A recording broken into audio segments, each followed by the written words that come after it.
Hello everyone and welcome back to my channel. So for this week's drawing, I am showing you how I draw a forest scene using Copic markers. I'm really kind of freestyling this drawing, so I don't have very much of a pencil drawing in the background. Using a blue colored pencil, I went through and added just a couple of indications, mostly of where I wanted the horizon line to be.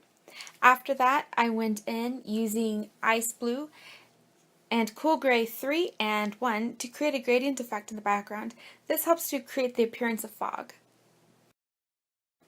Next, we are going to indicate trees in the very far background, right where the fog is, so you can barely see them. So in order to indicate those trees, I went through and using cool gray 3 and the same ice blue I used earlier, I created indications of faraway trees that are blurred and lightened by the fog. After that, create a midground. So it's still further away than the foreground where everything is really bright and pretty, but it's still not in the fog. To do this, I used Cool Gray 7 and Eggplant. This is also the time when you want to go in and indicate the leaves of the very far distant trees. So I still use gray. I still use my Cool Gray 7 for the very distant tree leaves because they're so far away that the color's kind of desaturated from them. I also add a bit of mint green to the trees in the far distance. This helps to give them the impression of actually being leaves. Now it's time for the exciting part, and I get to go into the foreground. So I started off the foreground by creating leaves for the trees in the foreground. I created the leaves by using greens and using a stippling effect to kind of create the impression of random leaves. I then layered a yellow over that. That allows for the highlights to be kind of seen. I will go back later and work on the shadows of the leaves, but at first I just worked with those two major colors.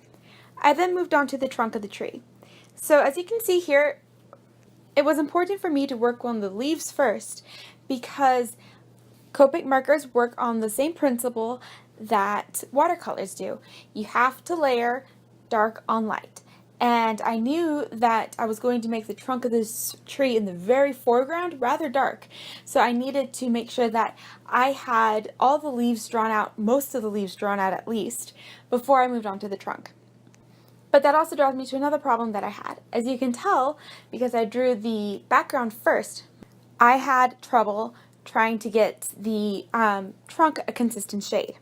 I intentionally drew the background first because I knew I was going to be blending very, very heavily in the background, and that meant that I had to make sure that I didn't put anything darker on top because otherwise I would have feathering and bleeding and the tree in the foreground would look like it's blurred into the background.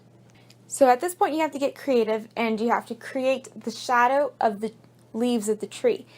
That's the reason why I drew the leaves drooping down so low. One of the most exciting and time-consuming parts of being an illustrator is actually going in for the final detail work.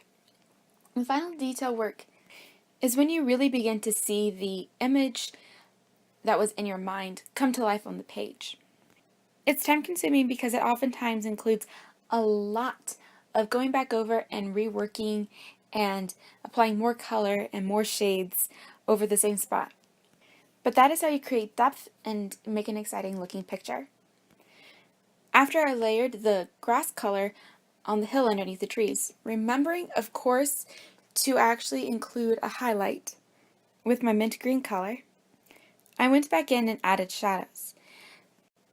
If you were to look at a reference photo of a forest or a group of trees, you would see that the leaves of the trees will actually cast small shadows on the ground.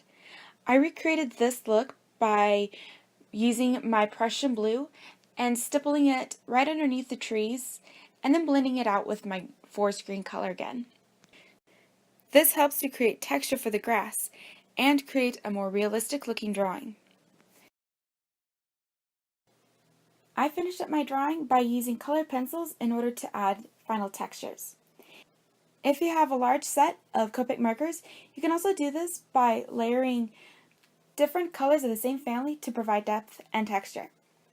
Even so, I still recommend that you try to use colored pencils. Colored pencils, especially if working on a small scale, will provide a little bit more control and very interesting textures. Just remember, depending on what brand of colored pencils you use, they could be rather opaque. When using colored pencils, I recommend that you use a light hand and gradually apply color, layering until you're happy with the opacity. Remember, you can always add, but it's much more difficult to take away. I want to thank you guys so much for watching. Please don't forget to give this video a thumbs up if you liked it, share with your friends, comment down below, and don't forget to subscribe. Bye!